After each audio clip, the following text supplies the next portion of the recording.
sorry, Mr. Han. I wish I could help you. You will. I'm not coming to New York. I will see you in the Big Apple. I love the Karate Kid franchise, like a lot. And I really loved Cobra Kai. And I remember this movie being announced right in the middle of the latest Cobra Kai season, thinking, how are they going to do this? Well, here we go again.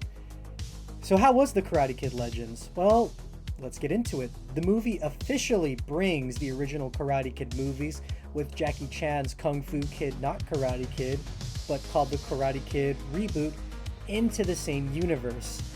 So, in this movie, Kung Fu prodigy Li Fong, played by Ben Wong, and his mother, played by Ming-Na Wen, move to New York, and you know what happens. Sort of. He gets into trouble with the locals, he falls in love, fights in a tournament, sort of. All the while, both Mr. Han, played by Jackie Chan, and Sensei LaRusso, played again by Ralph Macchio, train him. Big sort of. I added a lot of sort ofs. Let me explain. The first half of this movie is really good. The pacing, the dialogue moved with so much purpose, and again, I was really digging it. I was really enjoying the movie, and the sort ofs come with the first half of the movie. It's not in the trailer, and it's not really seen in any of the clips or the trailers, and I don't think these are spoilers necessarily. Again, this is the first half of the movie. I'll personally leave out key details so you can still enjoy it. Basically, the girl he meets in the trailer is the daughter of a pizza shop owner who used to be a boxer, and Lee starts to train him in preparation for a big boxing fight. He owns these loan sharks' money, and he's just trying to make his money back, and the loan shark happens to be the sensei of the main antagonist of the movie. Again, none of that is in the trailer, but that half of the movie where he's bonding with this girl and the dad, it's all so good. It's all really good stuff, guys. Unfortunately, the second half of the movie does not live up to the first half. After the sequence with the boxer and all that, and moving to New York, takes up a good chunk of the movie. And when you compare the first to the second half, it feels so rushed. The pacing becomes disjointed. Moments where things need to feel important don't. There's good bones in here for a good story, but there's no meat in here. And again, I can see what they were trying to do, and it almost works. They build up a lot of things in the first half of the movie that lend itself well to a good second half. It's just they rush the tournament, they rush Li Fong's training of Miyagi-Do karate, and any sort of issues he's had with his mom, any moments of doubt, all gone.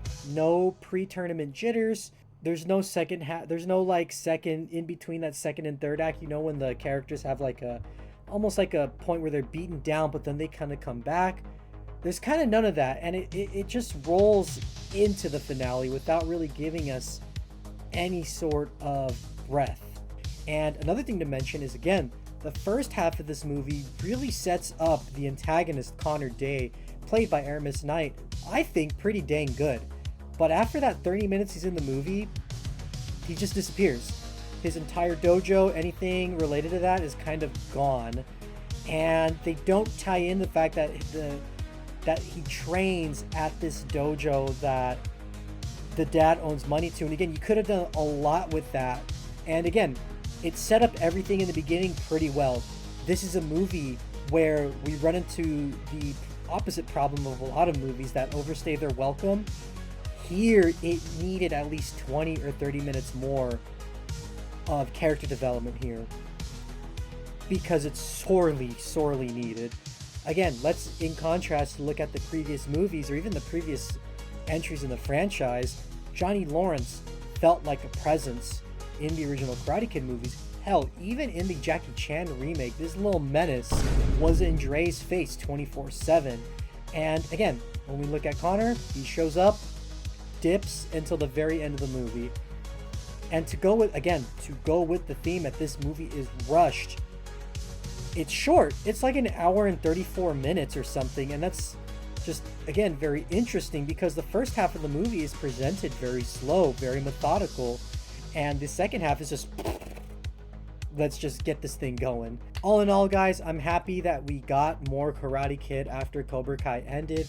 I heard stories, I heard rumors that we're maybe going to get a movie more focused on Cobra Kai.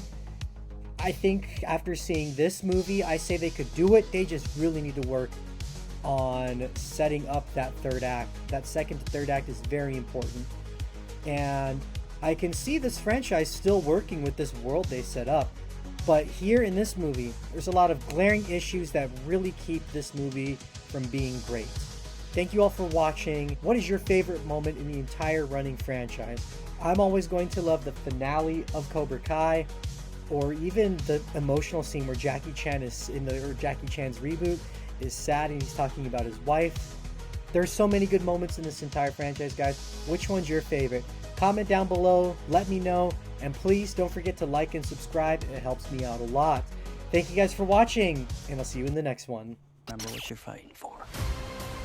When you understand that, you'll be ready.